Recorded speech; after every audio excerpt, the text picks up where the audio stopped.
Kevser hocam. Efendim canım. Buyurun beni. Senin bir iki küçük triğin vardır. Sabah erken uyanmak için. Kimse seninle küsemez. Mümkün değildir. Kızar eder falan, sonra tıpış tıpış geri gelir. Bu küçük trikten biraz bahsetmek ister misiniz? Tamam, bahsedeyim. Ama bu ciddi ipucu olur şimdi ya. Şimdi ben ne yapıyorum? Ben Kevser Suresi okuyorum. Adınla müstesna. Kevser Suresi okuyorum.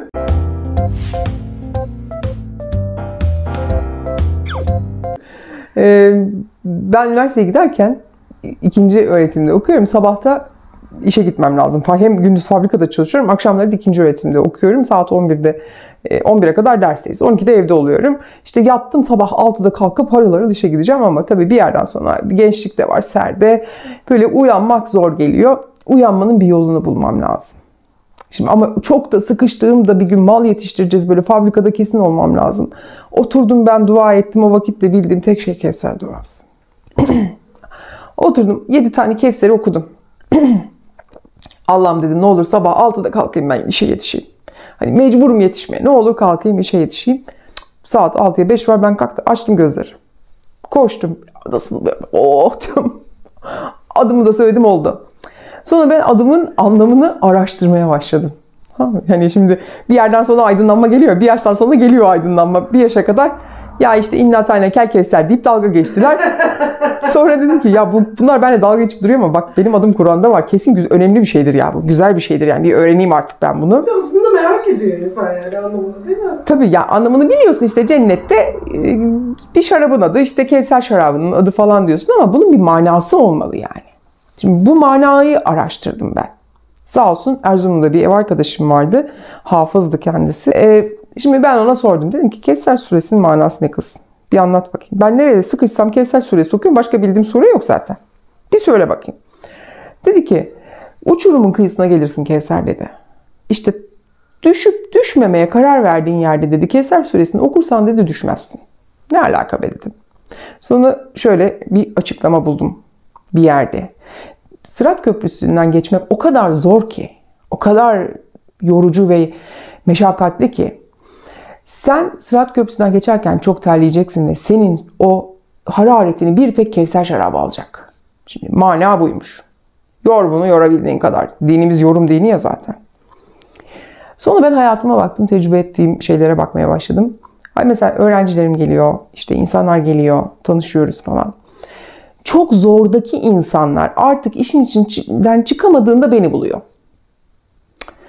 Başta şey demeye başlamıştım. Bende deli mıknatısı var galiba. O zaman eğitim vermiyorlar. Çocukluğundan bahsediyorum. Bende deli mıknatısı var. Deli deliyi hani hacıyı dakikada, deli deliyi Mekke'de hesabı. Beni dakikada buluyorlar yani.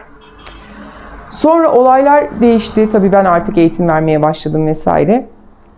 İnsanlara bakıp yani gezmişler hocaları ya da yerleri. Şifaya bulaşamamışlar. Geliyorlar.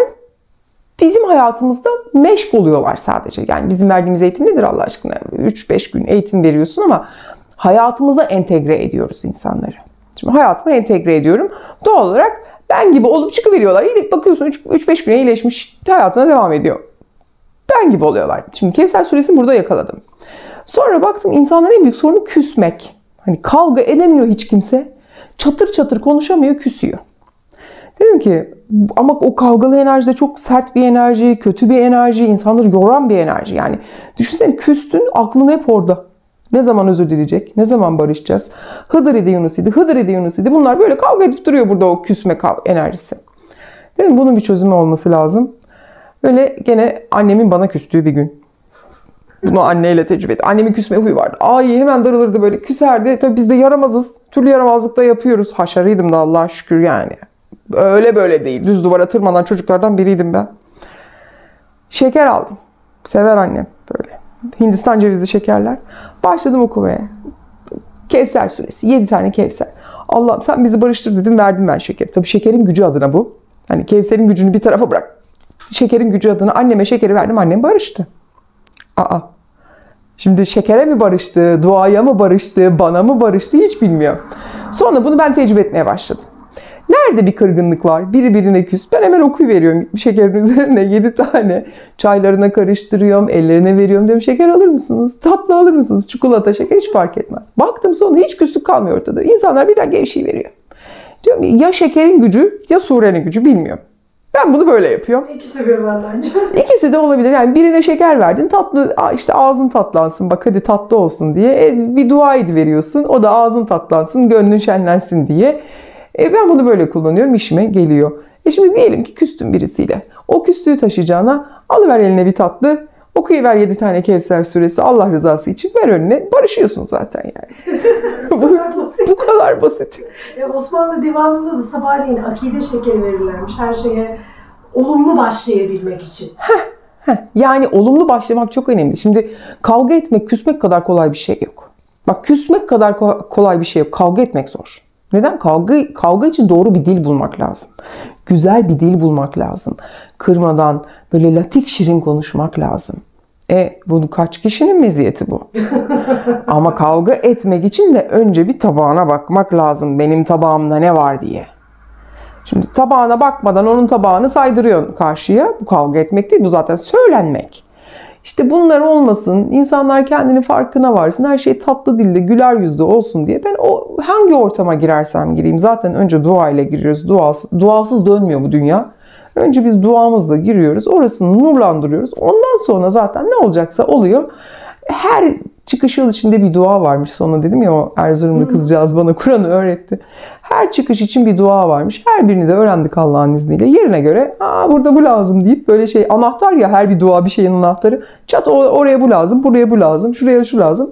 Kullanıyoruz. Küslükte ve sıkıştığımız anlarda Kevser. Tabii iş sıkıya vardı mı böyle aman ben yandım şimdi ne yapacağım sabah nasıl kalkacağım diyorsan alarm niyetine Kevser. Küstün barışacağım Kevser. Bir de şeyde çok kullanıyorum. Bak mesela bir darlık bir an var. Böyle sıkıntılı bir an var. Hastalık olabilir, kıtlık olabilir. Para demek istemiyorum. Parayla çok ilgisi yok ama kaos anlamında düşün. Hani böyle bir negatif bir enerji var. İşte böyle hani o Sırat Köprüsü'nden geçemiyorsun bir türlü. Böyle bitmiyor o derdin. Hep aynı kederdesin. Bitsin diye Kevser okumak çok faydalı. O kederi bitiren bir enerjisi var Kevser duasının.